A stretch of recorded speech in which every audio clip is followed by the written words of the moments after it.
l'isolation de vos combles avec la société Yep Habitat. Et la société Péris, partenaire du rugby languedocien, vous présente Série Rugby.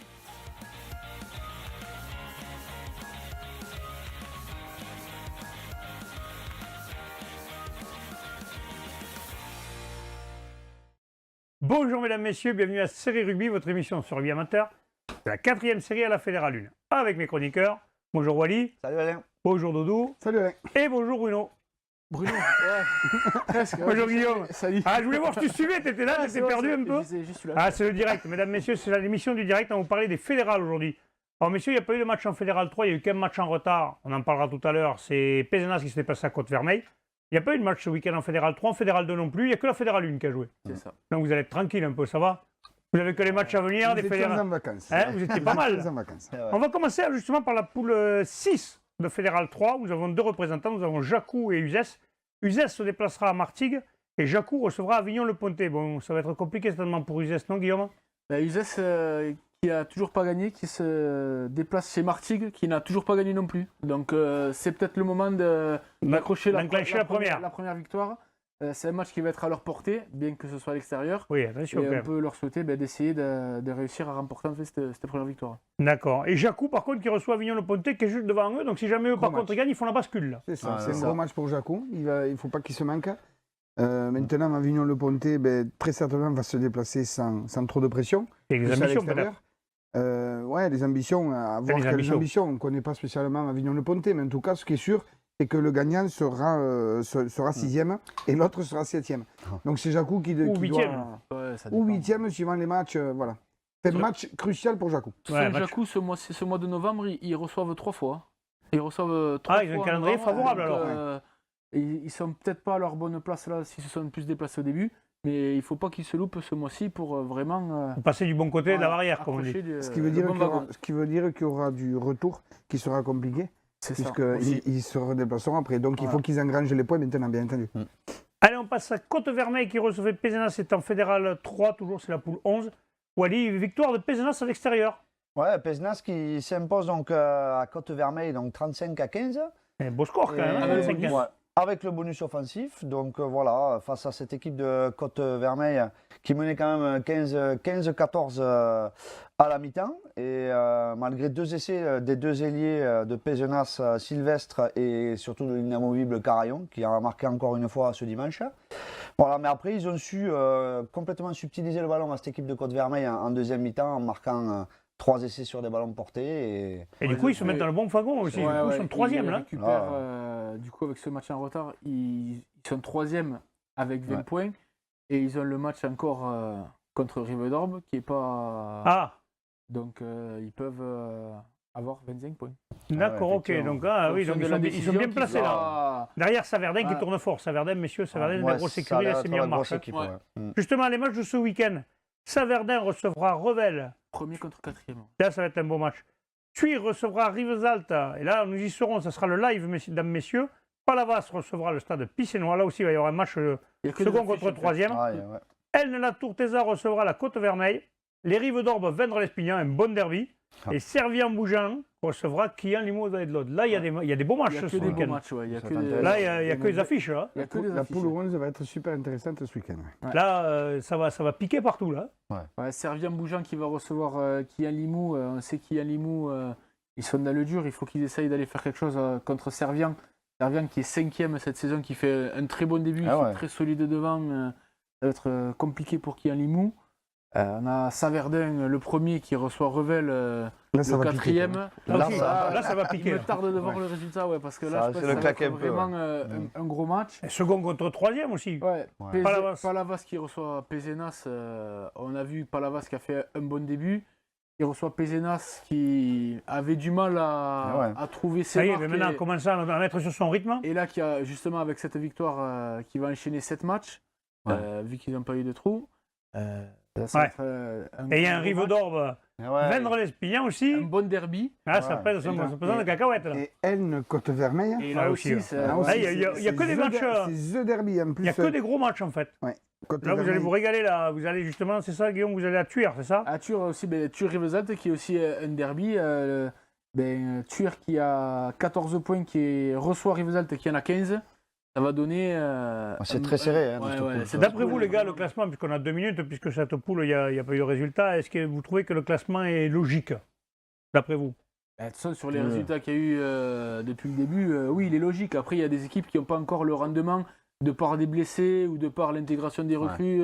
Une équipe comme, que tu veux dire, comme Rivesaltes ou Tuur, peut-être qu'ils sont un peu plus... Tuur, justement, comme on a vu la semaine dernière, ils avaient 15 ou 16 blessés. Ils n'ont pas encore réussi à afficher leur équipe type. Quand tout le monde va rentrer, tout le monde va être sur le premier temps. Ouais. C'est eux qui avaient été champions l'année dernière en B, c'est ça? En B, ouais, ils avaient été champions en B. Et ben justement, là, la B, ils ont été obligés de partir, d'envoyer des joueurs en première. Donc, du coup, elle a un peu moins de rendement aussi. Ça joue. Et là, c'est compliqué de toute façon. Et cette équipe de Vendres-Lespinain aussi, je pense qu'elle a l'occasion ce week-end, en préparant bien ce derby, d'aller chercher un résultat à l'extérieur qui pourrait lui permettre de basculer vraiment dans la partie haute du Oui, surtout que si jamais Revel perd et que gagne, il faut la bascule. Vu que les autres équipes s'affrontent en haut de tableau. Il y a un coup à faire. Là. Sachant quand même que Servian reçoit à la maison. Donc Servian... recevoir à l'extérieur, c'est difficile. Oui, pardon. Excusez-moi. Alors, un nouveau scoop, on reçoit à l'extérieur. Un joli scoop, celui-là, je le garde. Joli, Bubu, t'as gagné un paquet de chips. Pour le bêtisier. T'as gagné un paquet de chips, Bubu. Pour le garder pour le bêtisier. Donc, il reçoit, j'allais le redire en plus, il reçoit Kian Limou. Donc, eux aussi, il ne faut pas qu'ils se manquent quand même. Parce que si Vendre va chercher un résultat, si Revel va chercher un bonus, il faut que Servian ne se manque pas pour rester à 5e place. Mais à la limite, ils sont mieux placés. Il validerait un bon début de saison quand même. À la limite, ils sont mieux placés que les deux autres qui se déplacent. Parce que se déplacer chez le premier pour Revel, ça va certainement être très compliqué. Je pense aussi. Je pense qu'à mon avis, Saverdin à domicile, ça va être compliqué d'aller les bouger maintenant qu'ils ont enclenché vraiment la marche en avant. Et Vendres-Lespinain en Rive d'Orbe, je pense que le match va être plus que serré. Ça va être un très gros derby. Ça va être un très gros derby. Oh, pardon. Ça y en a perdu Guillaume, il est ça. Très gros derby. Surtout, on va voir là si les joueurs de Vendres-Lespinain, s'ils ont vraiment les moyens de leurs ambitions pour la suite de la saison. S'ils arrivent à faire un bon résultat au Rive, après ils reçoivent Servian. Là, ils seraient vraiment dans le bon wagon pour la qualif. Là, il va y avoir un bon match. Si vous allez faire Vendres-Lespinain Servian la semaine prochaine, ça mériterait. On n'a pas encore décidé, mais ça se peut que ça mériterait. Ça dépend si c'est à Vendres-Lespinain, parce qu'à Vendre, on ne peut pas trop filmer. Mais, ah bon? C'est pas trop pratique. À moins qu'ils nous mettent un échafaudage comme les Rive d'Orbe avaient fait. On va voir, on va discuter. Vous allez discuter avec eux. Après, cette poule, Côte-Vermeil, les Rives, les Paux, il faut un apprentissage compliqué de ce Fédéral 3 quand même. Ouais, mais ils accrochent à chaque fois là. Ils sont sur une bonne. Attends, j'essaye de remonter. Vas-y, remonte ta tabouret, vas-y. Ils sont même s'ils n'arrivent pas à gagner, ils sont sur une bonne dynamique, des points de bonus défensifs, le match nul. Ça va payer à un moment ou à un autre. Le problème, c'est que si ça paye contre une équipe qui joue au tableau, ça va faire mal à l'équipe qui joue au tableau peut-être. Moi, j'aimerais revenir aussi sur Tuir contre Rivesaltes. Si Tuir ne veut pas être décroché, aussi, ils ont sacrément intérêt à gagner. Surtout que là, ils viennent de perdre déjà un match à domicile. C'est le 8e contre le 9e. Ouais, donc attention, malheur au vaincu, comme on dit. Donc là, c'est 2 matchs, ça ferait 2 défaites à domicile en plus. Ouais, il y aurait. Et oui, ils viennent de perdre contre Pézenas à la maison. Ah oui, c'est vrai. Donc ça ferait 2 défaites consécutives à domicile. Ouais, ça pourrait faire mal à la tête. Ne leur souhaitons pas, on ne souhaite d'ailleurs à personne, on est pour personne, mais bon. Hein? C'est ça? Ouais, on est pour personne, ouais. On est neutre. Allez. On est neutre, on est complètement neutre. Voilà, c'est ça. Allez, messieurs, on va passer à la Fédérale 2, messieurs, la poule 4. Et il y a des matchs à venir ce week-end, des beaux matchs. Il y a l'Aviron Gruissanais qui recevra Prat-Conflans-Canigou, l'ES Catalan qui recevra le CARF Saint-Raphaël-Fréjus, le CAT qui recevra Berlétam, Salan-Côte-Radieuse qui recevra Château-Renard, Agde qui recevra Lavalette et Tricastin recevra les Angles. Bon, je me suis un peu avancé, il n'y a pas de gros choc. Oui, il n'y a pas de gros choc. Les premiers ne se rencontrent pas entre eux, mais enfin, Garve, c'est pareil, Saint-Raphaël se déplace à l'extérieur à l'ES Catalan. On sait que l'ES Catalan, c'est toujours compliqué d'aller y gagner. Et le 4, du coup, qui reçoit Berre, peut repasser devant le CARF. Donc, c'est quand même tous ces matchs-là. Agde reçoit la Valette, je pense qu'ils reçoivent le 4e. Si, c'est celui-là, peut-être le match choc de ce week-end, c'est celui-là. Mais Agde, en ce moment, il marche sur l'eau, donc à mon avis, ça va être compliqué pour la Valette d'aller gagner à le 4. À Agde, pardon. Non? Oui, Agde, ils sont sur la lancée, là, 7 matchs, 7 victoires. 8 points d'avance sur le deuxième. Au moment ou un autre, ça risque de piquer. Mais voilà, au bout d'un moment, il va falloir. Et des fois, il vaut mieux perdre un match pas maintenant que de le perdre en play-off et puis se faire rentrer à la maison avec. Mais là, à domicile. Je ne les vois pas perdre à domicile, non. Moi c'est ce match, ce Catalan.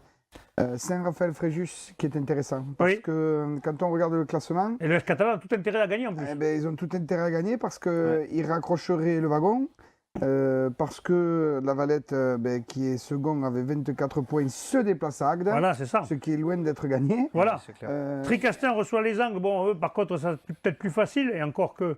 Et Château-Renard se déplace à Salanque, c'est le dernier. Peut-être que la bonne opération, ce serait l'Ouest catalan en gagnant. Ouais. La bonne opération du week-end. Ouais. Parce que Il y a Gruissam le CAP Prada. aussi qui sort sur plusieurs contre-performances. Là, il faudrait vraiment Qui remettent la marche en sachant avant. que le CARF se déplace à l'Est catalane. L'Aviron Grissanet aussi, qu'on attendait un peu mieux, et puis en définitive, la poule est tellement relevée en même temps que c'est compliqué quand même. Quand tu es promu, là, au milieu des équipes qui sont installées depuis un moment, il faut. Non, mais là, il y a une poule, c'est une poule sérieuse. Quand tu vois Agde qui redescend de Fédéral 1, l'Ouest catalan, qui est aussi une grosse cylindrée. T'as pas une petite équipe là. Et là, il joue Prades, attention. Prades, sans faire injure à personne, il n'y a pas de petite équipe. Même les deux promus que sont Gruissant et les Angles, c'est ça, Guillaume? Ouais, c'est ça, tout à fait. Ouais. Ce ne sont pas des petites équipes, donc il n'y a pas une petite équipe en fait. Et moi, ce qui me fait plaisir aussi en même temps, c'est quand on voit les 4 équipes là, les 1, 2, 3, 4, ce sont quand même des équipes qui envoient le plus de jeux quand même. Sur ce qu'on voit sur les. Ils n'ont pas le jeu restrictif, tu veux dire, c'est ça. Ça joue de partout. Ils sont très forts dans tous les compartiments du jeu, avec du bon lien entre avant et 3 quarts. Après, les équipes qui, je ne vais pas dire qui jouent à la réduction, mais qui ont moins de jeux développés comme ça, là, le classement est logique, tu vois. Par rapport à la Fédérale 3 qu'on a parlé tout à l'heure, là, quand même, le classement est logique. Parce que Agde, ça surfe. Le CARF, ça surfe. Le CAT, ça domine aussi la poule quand même. Voilà. Parce que même s'ils ont eu 2 contre-performances. Ça fait plaisir, ça c'est mon côté. C'est des équipes qui vont certainement vite se remettre dans le bon truc, quoi. Ils ont eu 2 contre-performances, mais on sait que le CAT, quand même, après, quand il faut que ça pique, ça pique. Ça s'est joué, quoi. Donc on va bien voir.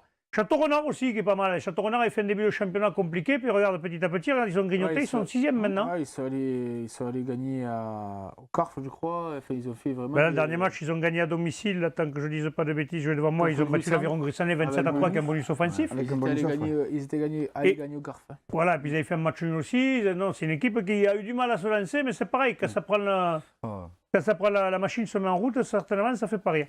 On passe à la poule 5, mesdames, messieurs. Là, c'est pareil. Castelnaudary se déplacera à Villefranche-de-Lauragais. Là, c'est pareil. Déplacement chez le 5e, ça va certainement pas être facile pour nos amis. Et surtout un derby. C'est un derby, oui. C'est le derby. On sait que celui-là, en plus, chaque année, il est chaud. C'est chaud, les morts chauds. Il y a quelques petits antécédents entre ces deux clubs. Chaque année, ils sont dans la même poule, donc ils se connaissent par cœur en même temps. C'est ça. Après, les jeunes montent chaque année, mais je pense qu'ils doivent déjà se rencontrer en cadet et en junior. Et ils se retrouvent après le senior. Donc c'est sympa, quoi. Donc Castelnaudary, il faudrait bien qu'ils arrivent à ramener au minimum un point, quoi, parce que sinon ils vont être vraiment décrochés, en sachant qu'en plus, Nègrepelisse, qui est juste devant, reçoit Millau, qui est juste devant aussi. Millau, par contre, c'est surprenant, fait un mauvais début de championnat. Ils ne sont pas habitués à ça. L'année dernière, ils étaient dans les 4 premiers, et cette année, ils sont dans les 4 derniers. Ils ont gagné une fois. Ils sont en reconstruction quand même. Millau, il y a eu un changement de coach, il y a eu des joueurs qui sont partis. Une paire de joueurs qui sont partis à Gruissant d'ailleurs, notamment, qui étaient quand même des. Oui, c'est Henri Ferro qui était comme entraîneur, il est parti, c'est ça? C'est ça. Il y a longtemps qu'il était là. Ah oui. Bon. Je crois qu'il est parti après Narbonne à Millau, presque, non? Non, je ne sais pas. Il a fait un club en temps? Ce serait injure de dire ça sur sa carrière, je ne sais pas. Non, je ne sais pas une injure que je dis, mais c'est de dire. Par rapport à Millau, il a fait longtemps qu'il y est, quoi. C'est pas une injure, c'est un super entraîneur. Il a eu un hommage. Il a eu un bel hommage du club de Millau. C'est mérité, c'est quelqu'un, je pense, qui mérite. Ah oui, mais il y a plein d'entraîneurs qui ont mérité et qui n'ont jamais eu d'hommage. Donc on peut quand même. Ça, c'est fait. On peut quand même. Un message vient d'être lancé, mesdames, messieurs. Non, mais c'est la vérité. Des fois, il y a des grands joueurs aussi. Il y a des grands joueurs à qui on n'a pas remercié. Oui, bien sûr. À tous les niveaux. Mais quand il y a des choses bien, il faut le dire. Et là, ce club a été. Plus que reconnaissant. A été bien pour son coach. C'est bien, il y a encore des clubs qui ont des valeurs. Ouais, il y en a plein de clubs qui ont des valeurs. Ah, Vilain, j'arrive pas à te faire sortir les noms, j'y arriverai pas. Mais j'ai pas de nom aussi. Non, tu vois, tu étais totalement neutre. Exactement. Voilà. Allez, on va passer maintenant à la Fédérale 1, la poule 3. Et là, ça a joué ce week-end. Valence-Roman recevait Aubenas, victoire de Valence-Roman, 38-5. Nîmes recevait Blagnac, victoire de Blagnac, 20-19. Saint-Sulpice recevait Cérette, victoire de Saint-Sulpice, 25-16. Fleurance recevait Narbonne, match nul, 16 partout. Rodez-Aveyron recevait Groyer, 51-14 pour Rodez. Et l'avenir castanéen était exempt, messieurs. Bon, on commence par Valence-Roman, 38-5 contre Aubenas. On n'a pas trop d'infos, mais là, il n'y a qu'une équipe. Il y a eu un bonus offensif pour Valence-Roman. Et puis ils déroulent, ils sont premiers de poule, ils déroulent. Et une belle générale à la fin aussi. Hein. Ah, C'était sympa. C'est tombé épais. Allez, on parle par Nîmes maintenant. Nîmes qui recevait Blagnac. La défaite à domicile, c'est un peu plus dommage parce que Blagnac était second, Nîmes troisième, ça pourrait plus se rapprocher. Du coup, il y a un petit écart qui se creuse. N'est-ce pas, Guillaume? Ouais, ben, Blagnac qui est allé faire le bon coup à Nîmes, hein, qui l'a emporté d'un petit point. Ils avaient déjà gagné à Narbonne, Blagnac, donc c'est une équipe qui se déplace bien, ça. Ils étaient menés 16-10 à la mi-temps. Et en deuxième période, ils ont réussi à inscrire un essai et une pénalité pour passer devant et tenir le score sur un essai de pénalité, justement. Ils ont réussi à l'emporter. Ouais. Saint-Sulpice contre Serrette. C'est encore toi, Guillaume, 25-16. Et nos amis serretans n'ont pas réussi à déjouer. Là, c'est pareil, ils ont tenu une mi-temps. Ils menaient même 11-10 à la mi-temps. Et après, l'indiscipline, ils ont pris des cartons, ils ont joué 1 de moins, 2 de moins. Et du coup, Saint-Sulpice, qui est quand même une équipe du haut de tableau, ne demandait pas tant. Oui, c'est compliqué. Et ils ont réussi à reprendre l'avantage. On le sait tous à tous les niveaux, quand tu joues à 12 contre 15 ou à 13 contre 15, c'est compliqué de gagner. Et j'ai vu dans la presse là, l'entraîneur qui disait quand on aura réussi à régler ce problème de discipline, parce que ça fait plusieurs matchs qu'ils prennent des cartons, vraiment on pourra avoir d'autres ambitions parce que... C'est rageant, non, monsieur, pour les entraîneurs, quand tu as des joueurs qui adhèrent pas et qui font les cons comme ça? C'est compliqué, non? C'est rageant, c'est surtout que tu es dans le... Tu peux rien faire. Non, tu peux rien faire parce que les meilleurs entraîneurs du monde, si t'as pas les joueurs qui adhèrent à ton système de jeu... Et souvent, ce sont des bons joueurs en plus. Ouais, en tout cas, voilà, les coachs sont seuls. Donc, qu'ils soient 1, 2, 3 ou 4, et en face, il y a 30 bonhommes. Donc ouais, c'est... T'es otage de ça un peu, quand même. Vous vous régalez de faire ça, vous, d'arriver à supporter cette pression, d'arriver à supporter ce que les joueurs, des fois, ne font pas forcément comme vous voulez? Ouais, attends... À un autre niveau, mais... Ouais, c'est un autre niveau. Parce que non, mais vous l'avez toujours, quand même. Il y a des joueurs, des fois, qui ne vous écoutent pas et qui te disent pourquoi il n'a pas fait ce que j'ai dit. Une pression par rapport à la passion. Mais on n'a pas la pression qu'eux peuvent avoir, quoi, parce qu'il y a quand même, à ce niveau-là, il y a des enjeux... économique beaucoup plus important que nous, quoi. Donc c'est pour ça que c'est encore plus dur pour eux. Est-ce que ça nous plaît? Si on y est, c'est que ça nous plaît. Hein, mais, on le ferait pas sinon. Mais c'est comme ça, c'est pas que de maintenant. Hein. Ça a toujours été. Il y a 30 ans, il y a tous les niveaux. Quand tu trouvais l'entraîneur nul ou un peu dur ou des choses comme ça, c'est beaucoup plus facile de trouver... de critiquer les entraîneurs qui sont seuls que de critiquer les joueurs. Mais ça, c'est l'essence même du rugby. Si mais je crois que c'est même dans les autres sports, parce que dès que les équipes perdent, c'est l'entraîneur qui est. Voilà, si tu n'es pas d'accord, tu fais le sport individuel. Alors que tu vires l'entraîneur, tu mets un autre entraîneur avec les mêmes joueurs, ça gagne, mais des fois, ça ne vient pas du tout l'entraîneur. Exactement. Si les joueurs ne veulent pas. Un grand débat. C'est sûr. Un grand débat, d'ailleurs, qu'on pourrait mettre en place, d'ailleurs. On pourrait faire un jour un grand débat sur ça, c'est vrai. Messieurs, après Florence qui recevait Narbonne, Jean-Michel, 16 partout. Il y a un match nul, mais à tous les niveaux, là, non? Pour Narbonnais. C'est dommage. Écoute, je suis le dernier. Si on devait faire la boutade de l'année, je dirais que Narbonne, depuis 2 matchs, est invaincu. Donc ils ont coupé cette spirale de la défaite. Voilà. C'est sûr. Voilà. Si on le prend le verre à l'envers du produit. Oui. Moi, je ne suis pas du tout du style, même si je suis Narbonnais, je ne suis pas du tout du style à... C'est 2 points à l'extérieur, quand même. Voilà, c'est 2 points à l'extérieur. Bon, certes, c'est le dernier. Guillaume. Biterrois, c'est joli. Certes, c'est le dernier. Maintenant, comme j'ai dit depuis le début de la saison, c'est une équipe qui est en reconstruction. Il faut arrêter de penser Narbonne Pro D2, Narbonne Pro D2. Il y a des jeunes. Il y a un groupe qui essaie de se construire. Changé, voilà. Comme je t'ai dit, quelquefois, comme je te dis, c'est tout ce qu'on dit de l'année passée, c'est pour les journaux. Ça fait le buzz et c'est très bien. Moi, je dis, voilà, 16-16, une équipe qui n'est pas en confiance, d'accord, il faut attendre la 60e minute pour que Narbonne mette un peu la main sur le ballon. Cette équipe de Florence, comme toutes les équipes qui eux aussi regardent les journaux, voient Narbonne en Pro D2. Donc c'est le match de l'année pour eux. Une finale avant la finale. Ils se sont envoyés. Il y a 16-6 à la 60e. Narbonne fait beaucoup de fautes. Existe par sa mêlée, parce que cette année on peut dire que la mêlée narbonnaise, c'est la satisfaction. Elle est solide. Et puis à la 60e, Narbonne qui commence un peu par sa mêlée, ça fatigue les mecs d'en face. Moins d'énergie. Tu récupères des pénalités. Et à la 60e, il y a un essai de Fekitoa qui est très très bien servi par Pierrick. Tu es de Toulon? Pierrick Nova. Non, c'est une blague. C'est son frère. Voilà. C'est son cousin, non, peut-être? Je sais pas. Et donc, bon, voilà, il marque un essai. Et ensuite, c'est Griffoul qui marque une pénalité à la 67e. C'est sûr que c'est bien d'aller faire un match comme extérieur, mais enfin... Alors, petit quiproquo, à la 80e, il y a une pénalité. 53 mètres. Que Narbonne tente, alors que le coach Jean Ventureville voulait qu'on tape en touche parce que Les avants étaient en train de prendre le dessus grandement. Ouais, donc bon, faire un coup pénétrant et aller. On ne le saura jamais qui avait raison. On dira que c'est le buteur qui avait tort, parce que ça ce sera plus facile de dire ça. Mais bon, ils auraient pu gagner ce match. Bon, ils n'ont pas gagné, 16-16. Florence a dû être sacrément content. Moi, je voudrais faire une petite parenthèse. Il y avait deux anciens grands joueurs de rugby à ce match, puisqu'il y avait Claude Spanghero et Dominique Arbani qui ont assisté au match. Donc voilà, les gloires du rugby étaient sur un match à Florence, et ça, il faut le souligner. C'était des mecs qui n'étaient pas manchots, ceux-là. C'est clair. Exactement. C'est des grands joueurs de rugby. Rodez-Aveyron qui recevait Groyer, 51-14, là aussi, il n'y a pas eu photo. Ouais, non, mais Rodez. Il en avait besoin, Rodez, un peu, là. Voilà, moi, je pense que Rodez, ils ont un petit peu relancé leur saison. Je pense que l'essentiel, c'était vraiment de se rassurer. Et du coup, ça fait un trou avec ceux qui étaient les poursuivants, parce que maintenant, ils ont 6 points d'avance sur le 8e. Ouais, 25-0 à la mi-temps, bonus offensif. Je pense qu'ils ont rassuré l'essentiel, ils se relancent. Et voilà, c'est bien. Ils ont du souffle soulagement à la fin. Ouais, je pense. Allez, les matchs de ce week-end. Blagnac recevra Valence-Roman. Alors ça, messieurs, ça vaut son pesant de cacahuètes aussi. L'Avenir Castaner recevra Nîmes. Aubenas recevra Saint-Sulpice. Serrette recevra Florence. Et Narbonne recevra Rodez. Groyer sera exempt. Narbonne-Rodez aussi. Là. Ouais. En fait, il y a un peu que des affiches là aussi. Hein. Il n'y a que des bons matchs. C'est le deuxième contre le premier. Serrette contre Florence, c'est 9e, 10e. L'avenir Castaner, 4 contre 5. Voilà, 4 contre 5. Nîmes. Voilà. Aubenas Saint-Sulpice, c'est le 17 points contre. C'est vraiment que des matchs importants parce que Serrette, s'ils perdent là contre Florence, ils sont distancés et ça sera compliqué de revenir. Surtout que Groyer ne joue pas, donc ils vont se retrouver les deux. Si jamais Florence venait à gagner, ils peuvent se retrouver vite à 5 ou 6 points d'écart. Et pour ce qui est de Narbonne, ce serait bien qu'ils fassent une perf contre Rodez. Bon, Rodez qui en a mis 50.